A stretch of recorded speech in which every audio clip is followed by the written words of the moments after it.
Mia didn't plan on drooling on a stranger's shoulder at 35,000 feet. Life had just worn her down.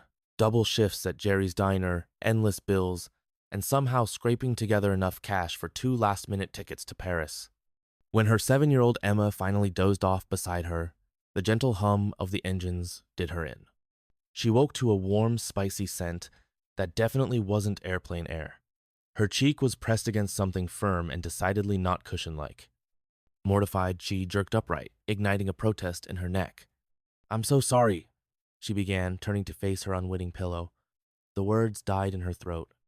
The man beside her looked like he'd stepped out of a magazine, but it wasn't his dark hair or kind eyes that stopped her cold. It was the fact that he was carefully stitching up Mr. Hoppy's torn ear with a travel sewing kit, his fingers moving with surprising gentleness over Emma's beloved stuffed rabbit. "No worries," he whispered, mindful of Emma's sleep. "My niece is about her age. I get it." His voice had that polished American accent with just a hint of something else. French, maybe? He tied off the final stitch with practiced ease.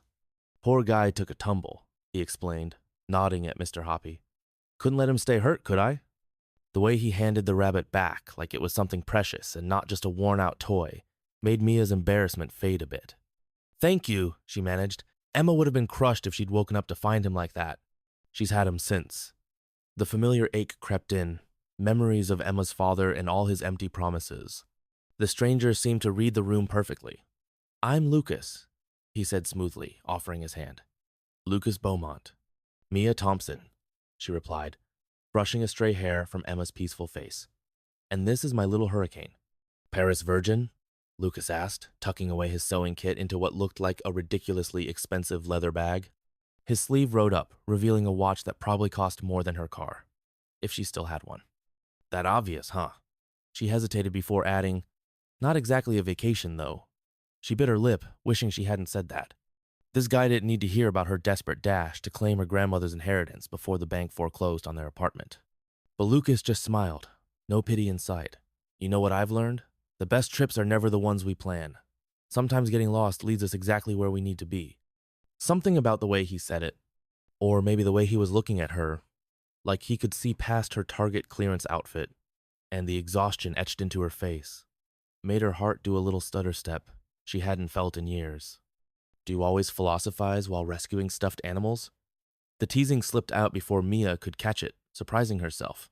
When was the last time she'd joked with anyone, let alone a handsome stranger? Lucas laughed, a warm sound that seemed to wrap around her. "I save the deep thoughts for special occasions. Usually I just design buildings." He glanced at his watch. "We've got about 2 hours before landing. You should get some more rest." "Oh no, I couldn't." "My shoulder is officially yours," he cut in with a grin. "Consider it payment for making this flight way more interesting than my usual commute." She knew she should say no, but exhaustion was creeping back, and his shoulder had been really comfortable. "Promise to wake me if I drool?" "Scout's honor," he said solemnly, though his eyes danced with amusement. The next time Mia opened her eyes, breakfast carts were rattling down the aisle and Emma was stirring beside her. She quickly sat up, praying her daughter hadn't noticed her makeshift pillow. "Morning," Lucas said softly. 3 chocolate croissants sat untouched on his tray. "Made a deal with the flight attendant," he explained, catching her questioning look. "Heard these were the best jet lag cure in Paris." Emma's eyes lit up. "Really?" "Oh yeah," Lucas nodded seriously. "Proven by French scientists and everything. Very official study." Mia started to protest. They couldn't take more from this stranger, but Emma was already giggling, and Lucas was passing her a croissant wrapped in a napkin like it was the most natural thing in the world. "What brings you to Paris?" Mia asked while Emma devoured her croissant, leaving a trail of chocolate at the corners of her mouth. "Work project that's either going to make my career or give me an ulcer." Lucas loosened his tie. "I'm renovating this old building in Le Marais. Owner wants it completely green, but keep all the historical details, and I..." He stopped, running a hand through his hair. "Sorry, I get carried away talking about work." "No, go on," Mia said, finding herself genuinely interested. The way his face lit up when he talked about architecture reminded her of her own dreams, back before reality had shoved them in a drawer. "Maybe I could show you sometime," he offered, then quickly added, "Both of you. The building's right by this amazing ice cream place." Emma perked up at ice cream, but Mia felt her walls climbing back up. "That's really sweet, but..." No pressure, Lucas said quickly, understanding flickering in his eyes. Just if you find yourself with free time and want a tour from someone who's way too obsessed with old buildings. The plane started its descent then, the captain's voice crackling overhead in French and English. Emma pressed her face against the window, completely forgetting about the remains of her croissant.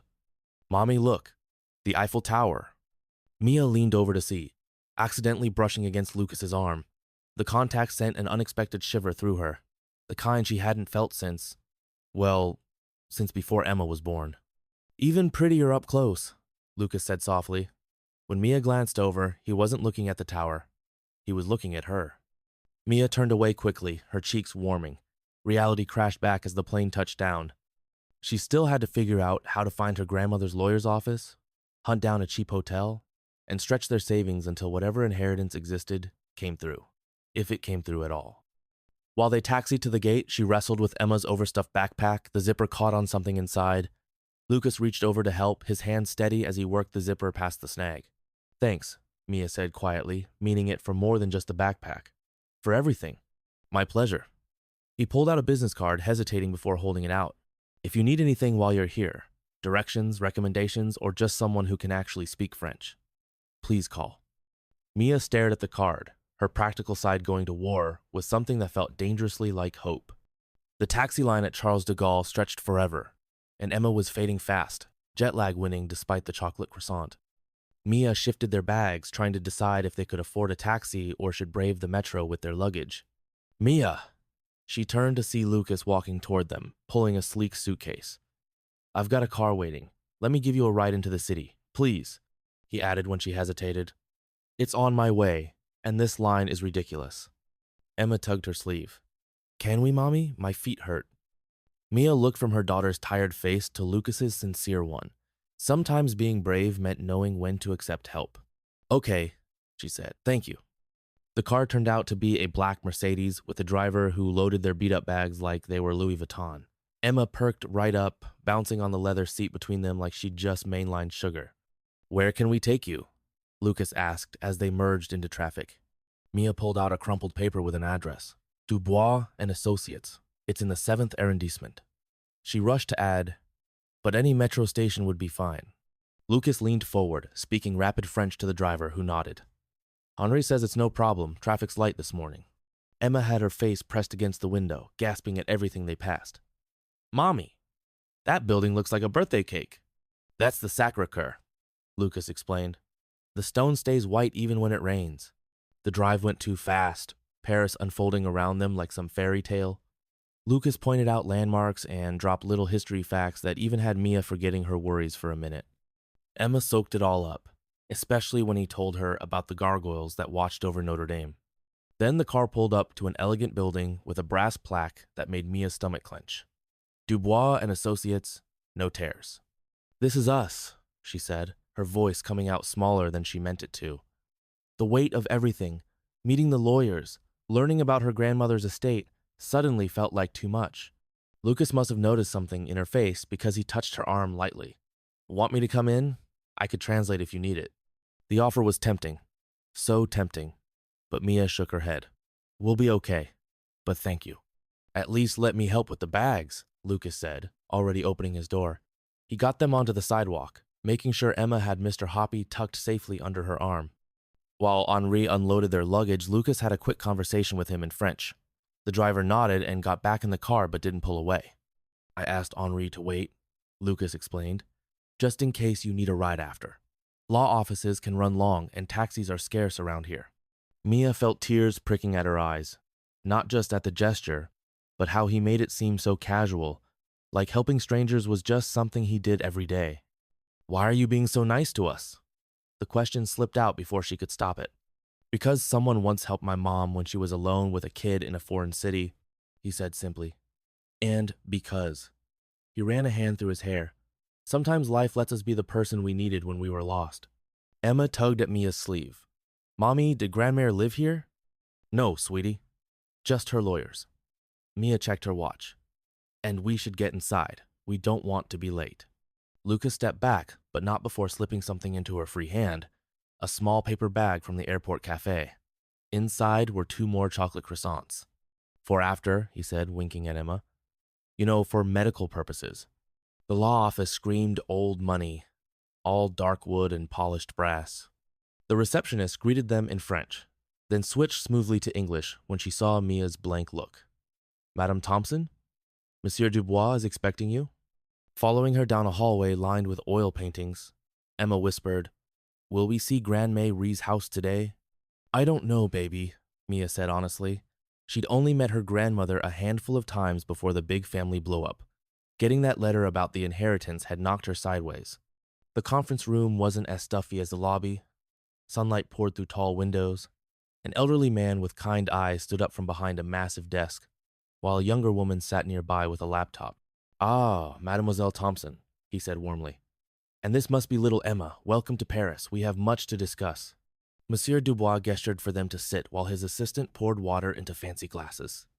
Your grandmother spoke of you often, he said, his accent thick but clear, especially near the end. Mia swallowed hard. I didn't know that. Yes. She regretted deeply the circumstances that kept you apart. He opened a leather folder, which is why she was very specific about her wishes. Emma was being surprisingly good, making Mr. Hoppy dance quietly on the table. Mia squeezed her daughter's hand under the table. Your grandmother owned a building in Les Marais. Dubois continued. A historic property she converted to apartments. She has left it to you, along with. He checked his papers. The penthouse apartment where she lived. Mia's head spun. A building? A penthouse? This had to be wrong. There must be some mistake, Mia managed, her voice shaking.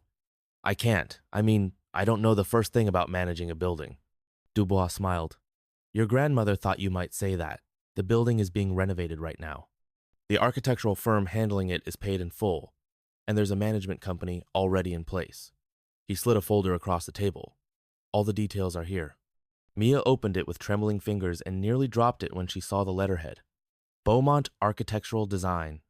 The architect in charge is quite respected, Dubois continued. He's meeting contractors there this afternoon, actually. Emma perked up. Is it the nice man from the plane? The one who fixed Mr. Hoppy? Mia stared at Lucas's business card still tucked in her wallet. Everything clicked. He hadn't just been being kind, he'd known exactly who she was. Outside, Henry was still waiting with the car. Mia stood on the sidewalk, clutching the documents to her chest, trying to process it all. The inheritance wasn't just money, it was a future, a home, a chance to start over. But she couldn't shake the feeling of being played, even if it was well-intentioned. Can we go see our new house? Emma bounced on her toes, excitement radiating off her. Soon, baby.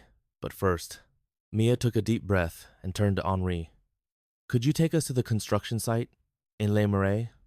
The driver nodded like he'd been expecting this.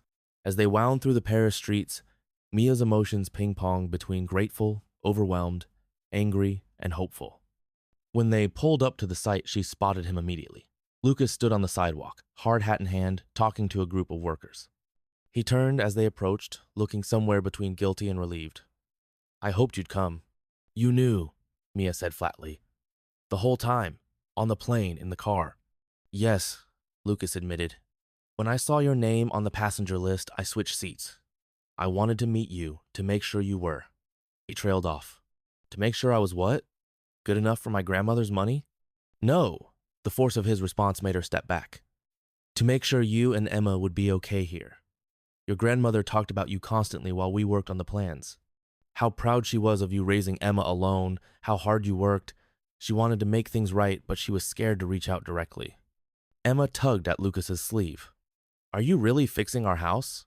I am, he told her, serious as could be. Want to see what we're doing? Before Mia could object, Emma was nodding eagerly. Lucas produced 2 hard hats, one adult-sized and one clearly kept on hand for clients' kids. Just a quick tour, he said to Mia. Then you can decide if you want nothing more to do with me. But please don't let what I did change how you feel about the inheritance. Your grandmother spent her last years planning this, making sure everything would be perfect for you both. Mia looked at the building, its fancy old facade half covered in scaffolding. Through the ground floor windows, she could see glimpses of original details being carefully preserved alongside modern updates. A quick tour, she agreed finally. Then you and I need to have a serious talk. Lucas nodded, relief washing over his face. I wouldn't expect anything less. As they walked through the building, Lucas showed them everything. Eco-friendly systems being installed, historical details they were saving, plans for a garden in the courtyard. Emma asked about a million questions, and Lucas answered each one like she was his most important client. They saved the penthouse for last. Stepping into her grandmother's home, Mia felt something unexpected, a connection to the woman she'd barely known. The place was filled with books, art, and photos, including, she realized with the start, dozens of her and Emma that she'd never seen before. She had people send her pictures, Lucas said quietly. She kept every article about your catering business, every program from Emma's school plays. Mia touched a framed photo of Emma's kindergarten graduation. I always thought she didn't care. She cared so much it paralyzed her, Lucas said. She was afraid you wouldn't forgive her, but she hoped this could be a beginning. Standing at the penthouse window, looking out over Paris rooftops, Mia felt something shift inside her. The anger she'd been holding on to started to melt away. Everyone in this mess, her grandmother Lucas, even herself, had just been trying to do what they thought was right. The renovation needs about 3 more months, Lucas was saying. But there's a nice furnished apartment next door if you want to stay close and oversee things. And the ice cream shop? Emma piped up hopefully. Lucas laughed. Right around the corner. Mia turned from the window to find them both watching her. Emma bouncing with excitement, Lucas trying not to look too hopeful. I suppose, she said slowly, we could stay. At least until the renovation's done. She met Lucas's eyes. But this time, no more secrets. No more secrets, he agreed, smiling. Just new beginnings.